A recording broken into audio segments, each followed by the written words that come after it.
দিনটা ছিল 15ই জানুয়ারি। ওরা সকাল সকাল স্নান করে কালাবনী মন্দিরে পুজো দিতে চলে গেছিলো লেটুর জন্মদিনে।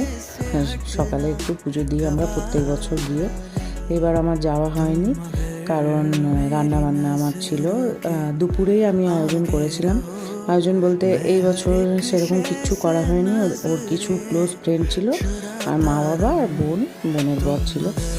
তো ওরাও মা বাবারাও আসতে অনেকটা দেরি করেছিল কারণ বোন দুপুরে এখানে খাওয়া দাওয়া করেই চলে যাবে শ্বশুরবাড়ি। ওরা এক সপ্তাহের জন্য বোনের শ্বশুরবাড়িতে রতন্তী কালী মায়ের পুজো হয়, দেখাবো তোমাকে। আর এই যে আমাদের নতুন অতিথি চলে এসেছে, আমার লাড্ডু সোনা। ও মেসমশাই কোলে একটু বসে বসে রোদ নিয়ে নিচ্ছিল। আর এদিকে আমি মা আর বাবাকে খেতে দিয়ে দিয়েছিলাম কারণ অনেকটা দেরি হয়ে গেছিলো। কারণ ও মা বাবা খাবে, মা একটু খেয়ে নিয়ে পরে তারপর বোনের ছেলেটাকে ধরবে।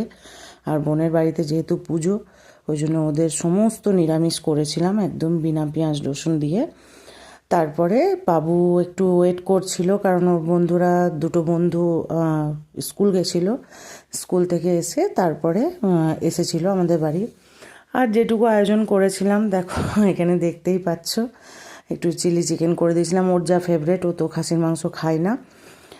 চিলি চিকেন, চিকেন কষা, ফ্রাইড রাইস, পোলাও, সাদা আলুর দম আর মটর পনির করে দিয়েছিলাম, পায়েস। তারপরে সবাই এক এক করে খাইয়ে দিল।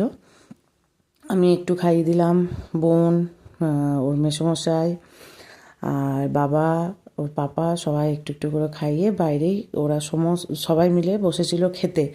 এত বাঁদরের উৎপাত দেখে আবার ঘরে সব কিছু টেনে নিয়ে গিয়ে ওদেরকে আবার খাওয়ানো হয়। খাওয়া দাওয়ার পর তখন মারা চলে গেছিলো।